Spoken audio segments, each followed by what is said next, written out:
കോൺഗ്രസിൽ digital media സെല്ലിനെ ചൊല്ലി വിവാദം പുകയുകയാണ്. പാർട്ടിക്ക് ഡിജിറ്റൽ മീഡിയ സെൽ ഇല്ലെന്ന പ്രതിപക്ഷ നേതാവ് വി ഡി സതീശൻ്റെ പരാമർശത്തിൽ നേതാക്കൾക്ക് നല്ല അതൃപ്തിയുണ്ട്. അനവസരത്തിലുള്ള പരാമർശമാണിതെന്ന് വിമർശനമുയരുന്നു. സലീം മാലിക് വീണ്ടും ചേരുകയാണ്. സലീം, ശരിക്കും ഏത് സാഹചര്യത്തിലാണ് നമ്മുടെ പ്രതിപക്ഷ നേതാവ് ഇങ്ങനൊരു പരാമർശം നടത്തിയത്?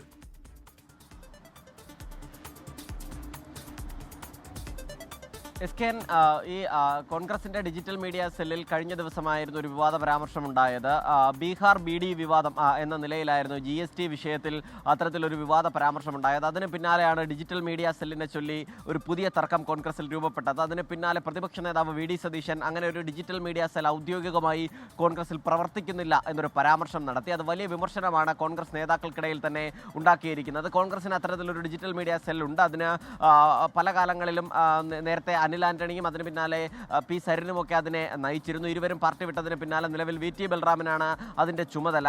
അങ്ങനെയുള്ളൊരു ഡിജിറ്റൽ മീഡിയ സെൽ ഇല്ല എന്ന് പറഞ്ഞത് ഏത് അവസരത്തിലാണ് എന്നുള്ളതാണ് നേതാക്കൾ ചോദിക്കുന്നത്. അതുകൊണ്ട് തന്നെ പ്രതിപക്ഷ നേതാവിനെതിരെ അതുമായി ബന്ധപ്പെട്ടൊരു പടയൊരുക്കം പാർട്ടിക്കുള്ളിൽ തന്നെയുണ്ട്. സ്വന്തം ഇമേജ് വർദ്ധിപ്പിക്കാനാണ് പ്രതിപക്ഷ നേതാവ് നോക്കുന്നത് എന്നുള്ളതാണ് പാർട്ടിയിലെ തന്നെ ചിലരുടെ വിമർശനം. അതുമായി ബന്ധപ്പെട്ട ഈ ഡിജിറ്റൽ മീഡിയ സെല്ലിലെ തന്നെ അംഗങ്ങളും എതിർപ്പുമായി രംഗത്തെത്തിയിട്ടുണ്ട്. കോൺഗ്രസിൻ്റെ സൈബർ ഇടപെടലുകൾ നടത്താനായി രൂപീകരിച്ചിരിക്കുന്ന ഒരു പ്രത്യേക ടീമാണ് DMC എന്ന ചുരുക്കപ്പേരിൽ അറിയപ്പെടുന്ന ഡിജിറ്റൽ മീഡിയ സെൽ.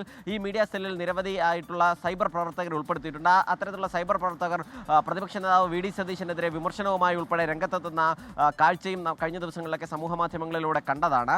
അങ്ങനെ ഒരു പുതിയ തർക്കം കോൺഗ്രസിൽ രൂപപ്പെട്ടിരിക്കുകയാണ്. പല പ്രധാനപ്പെട്ട നേതാക്കൾക്കും മുതിർന്ന നേതാക്കൾക്കും വി ഡി സതീശൻ്റെ പരാമർശത്തോട് യോജിപ്പില്ല. മാത്രമല്ല, ഈ പരാമർശം കഴിഞ്ഞ ദിവസം വി ഡി സതീശൻ നടത്തിയതിന് തൊട്ടു പിന്നാലെ ഇന്നലെ KPCC അധ്യക്ഷൻ സണ്ണി ജോസഫ് പുറത്തിറക്കിയ വാർത്താക്കുറിപ്പിൽ DMCയുടെ തലപ്പത്ത് നിന്ന് VT ബൽറാമിനെ മാറ്റിയിട്ടില്ല എന്നൊരു കുറിപ്പ് പുറത്തുവിട്ടിരുന്നു. ഇതോടുകൂടി തന്നെ പ്രതിപക്ഷ നേതാവിൻ്റെ വാദം തന്നെ പൊളിയുകയും ചെയ്തു. കാരണം ഡിജിറ്റൽ മീഡിയ സെൽ ഇല്ല എന്ന് പ്രതിപക്ഷ നേതാവ് പറഞ്ഞ അതേ ഡിജിറ്റൽ മീഡിയ സെല്ലുമായി ബന്ധപ്പെട്ടൊരു വാർത്താക്കുറിപ്പായിരുന്നു. മാത്രമല്ല, മീഡിയ സെൽ ഉടൻ പുനഃസംഘടിപ്പിക്കുമെന്നും KPCC അധ്യക്ഷൻ പറയുകയും ചെയ്തു. അതുകൊണ്ട് തന്നെ പാർട്ടിയുമായി ബന്ധപ്പെട്ട ഔദ്യോഗിക കാര്യങ്ങളിൽ പ്രതിപക്ഷ നേതാവ് അനവസരത്തിൽ അഭിപ്രായം പറയുന്നു എന്നുള്ളതാണ് നേതാക്കളിൽ ചിലരുടെ പക്ഷം. അതിനിടയിൽ പ്രതിപക്ഷ നേതാവിനെ അനുകൂലിച്ചുകൊണ്ടും ഒരു വിഭാഗം രംഗത്തെത്തിയിട്ടുണ്ട്. ഇന്നലെ റോജി M. ജോൺ MLA ഫേസ്ബുക്കിൽ ഒരു കുറിപ്പ് പങ്കുവച്ചിരുന്നു. പ്രതിപക്ഷ നേതാവിനെതിരെ തിരിയുന്നത് CPIMലെ ചില കേന്ദ്രങ്ങളാണ്.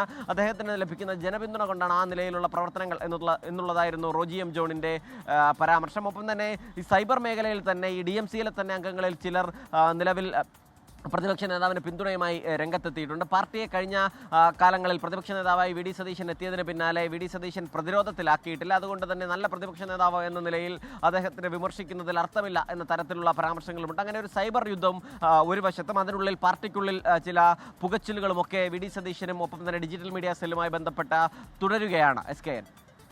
Okay, thank you. ലോകത്തെവിടെയായാലും ഏത് സമയത്തും 24 വാർത്തകളും ഓഗ്മെന്റഡ് റിയാലിറ്റി പാക്കേജുകളും എക്സ്പ്ലെയിനറുകളും വിശദമായി കാണാൻ ഞങ്ങളുടെ YouTube ചാനൽ നിങ്ങൾക്ക് സബ്സ്ക്രൈബ് ചെയ്യാം.